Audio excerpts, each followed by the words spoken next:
হুনাইনের যুদ্ধে এক পর্যায়ে মুসলমানরা পর্যদুস্ত হয়ে যাচ্ছিল, আপনারা অনেকে জানেন। To make the long story short, পুরো ঘটনাটা আমি আনবো না।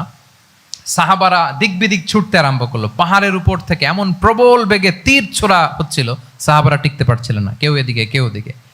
রাসূল সাল্লাল্লাহু আলাইহি ওয়াসাল্লাম এই তীর তলোয়ারকে উপেক্ষা করে সামনে যেয়ে দাঁড়ালেন ঢালের মতো, আর বললেন, আনা নবিয়্যু লা কাযিব আনা ইবনু আব্দুল মুত্তালিব। এই সাহাবারা, আনা নবিয়্যু লা কাযিব, আমি সত্য নবী, আমার দিকে ফেরো। I'm the grandson of Abdul Muttalib, আমি দাঁড়িয়ে আছি, ফেরো।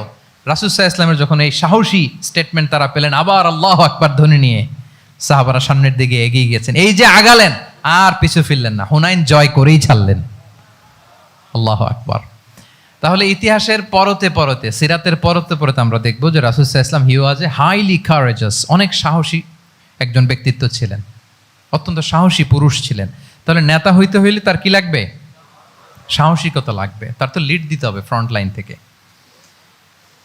এবং কাপুরুষতা, ভীরুতা, এটা থেকে রাসূল সাল্লাল্লাহু আলাইহি ওয়াসাল্লাম পানাহ চেয়েছেন। আল্লাহুম্মা ইন্নী আউযু বিকা মিনাল হাম্মি ওয়াল হাসান ওয়া আউযু বিকা মিনাল আজজি ওয়াল কাসাল ওয়া আউযু বিকা মিনাল জুবনি ওয়াল বুখল। জুবন মানে কি?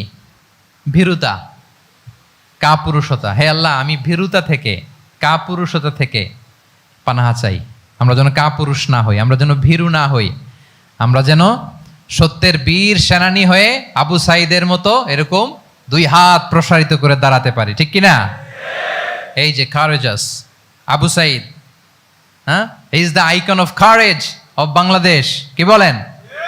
এই যে বুক টান টান করে যে হাত দুইটা প্রসারিত করে দাঁড়ালো, আল্লাহু আকবার, গোটা বিশ্ব এখন তাকে আইকনিক ফিগার হিসেবে মেনে নিস, কি বলেন?